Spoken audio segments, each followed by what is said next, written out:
Hai pecinta sepak bola tanah air. Kali ini Timnas PES akan menyajikan berita pilihan untuk kalian.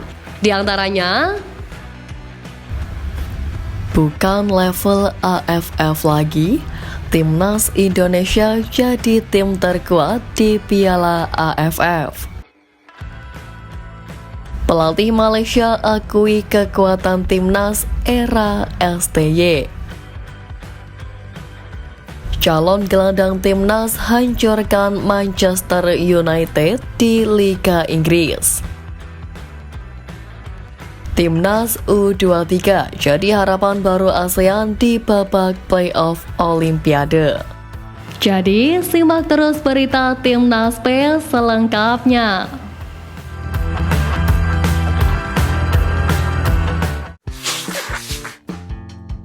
Sesuai jadwal drawing Piala AFF 2024 akan dilangsungkan di Hanoi, Vietnam pada Selasa 21 Mei mendatang pukul 14.00 waktu Indonesia Barat.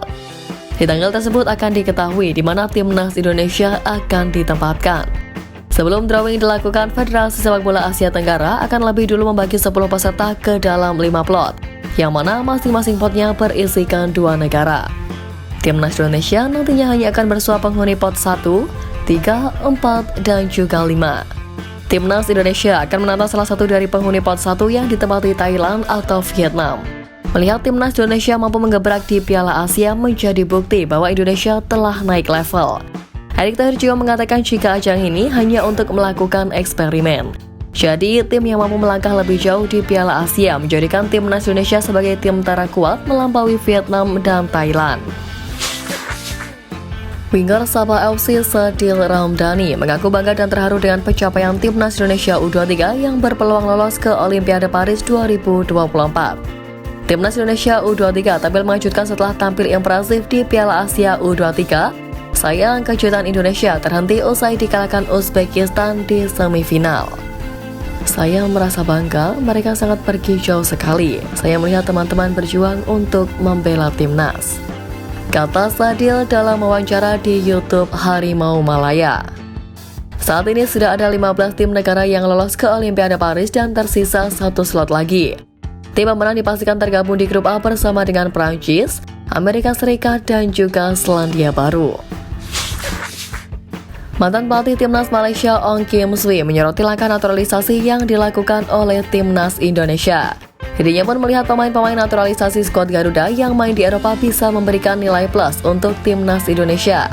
Ia menyebut mengambil pemain naturalisasi itu tidak salah. Dia juga menyebut pemain naturalisasi di Indonesia bermain di Eropa di liga kompetitif dengan hadapi pemain-pemain berkualitas. Sedangkan di Malaysia, pemain naturalisasinya bermain di liga negaranya sendiri. Ong Kim Swee pernah menjadi pelatih Timnas Malaysia Senior pada 2014, lanjut jadi pelatih Timnas Malaysia U23 dan Direktur Teknik Football Association of Malaysia pada 2021. Wasit video asisten referee asal Thailand Sivakon Puudom bakal memimpin laga Timnas Indonesia U23 versus Guinea U23 di playoff Olimpiade Paris 2024. Beredar kabar Sivakon Puudom akan bertugas di laga tersebut. Pengamat sepak bola tanah air Roni Pangemanan mendapat kabar bahwa Sivakon Puudom lagi-lagi menjadi wasit VAR untuk Timnas Indonesia U23. Tercatat sepanjang 2024 ini, Indonesia sudah 4 kali dipimpin Sivakon Puudom baik di level senior dan U23. Apes bagi Indonesia, tiap kali Sivakon Puudom bertugas, Indonesia selalu kalah. Dengan begitu, meski sulit, peluang Timnas Indonesia U23 mengalahkan Guinea U23 tetap terbuka, dengan syarat wasit ini tak berbuat ulah dan berlaku adil.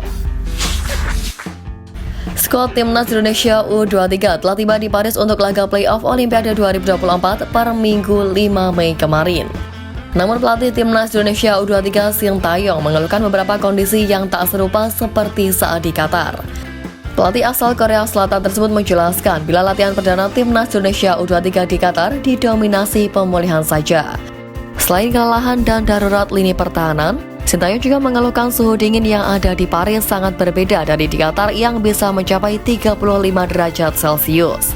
Ia menyebut tantangannya adalah mengontrol kondisi pemain. Selain cuaca, skuad Garuda Muda juga mengalami masalah mengenai makanan dan waktu istirahat. Di di mana skuad timnas Indonesia U23 juga perlu beradaptasi dengan kondisi lapangan di INF Clairefontaine. Sintayong mengaku mau tak mau harus menerima lapangan yang disediakan meski baginya lapangan di Paris tidak sebagus di Doha, Qatar. Pasukan Sintayong bakal menggunakan kesempatan terakhir mereka untuk bisa tampil di Olimpiade Paris 2024 setelah gagal di Piala Asia U23 2024. Terhenti di semifinal, Marcelino Ferdinand dan kawan-kawan juga kalah dalam perebutan juara ketiga. Namun perjalanan timnas Indonesia U23 jelas tidak mudah. Terlebih sejauh ini belum ada wakil Asia yang menang di playoff Olimpiade. Pada 2012 lalu, Oman sebagai wakil Asia pernah menghadapi Senegal wakil Afrika di playoff Olimpiade London 2012. Timnas Oman kala itu gagal mengatasi perlawanan Senegal. Untuk itu kemenangan kontra Guinea U23 bisa menjadi catatan tersendiri bagi timnas Indonesia U23. Skuad Garuda Muda bakal menjadi wakil Asia pertama yang menang di playoff Olimpiade. Calon pemain timnas Indonesia Jairo Ridewald membantu Crystal Palace menang 4-0 atas Manchester United di pekan ke-36 Liga Inggris musim ini yang berlangsung di Selhurst Park Selasa 7 Mei dini hari tadi. Dalam laga tersebut, Jairo Ridewald bermain brilian saat ditempatkan sebagai gelandang. Jairo Ridewald bermain di menit ke-68 untuk menggantikan Will Hughes. Pentas sebagai gelandang membuat Jairo Ridewald dapat bermain atraktif. Beberapa kali serangan yang coba dibangun Manchester Merah dihentikan oleh gelandang 27 tahun tersebut. Laman statistik WhoScored pun memberikan nilai lumayan bagi pemain yang merumput selama 22 menit yakni 6,2. Kemenangan ini memperpanjang catatan impresif Crystal Palace dalam 5 laga terkini di Liga Inggris musim ini. Beredar kabar Jairo Ridewald akan datang ke Indonesia pada akhir Mei ini. Jika datang akhir Mei, Jairo Ridewald langsung menjalani proses naturalisasi menjadi warga negara Indonesia, sebab ia diproyeksikan membela timnas Indonesia di babak ketiga kualifikasi Piala Dunia 2026 zona Asia yang dimulai pada September mendatang.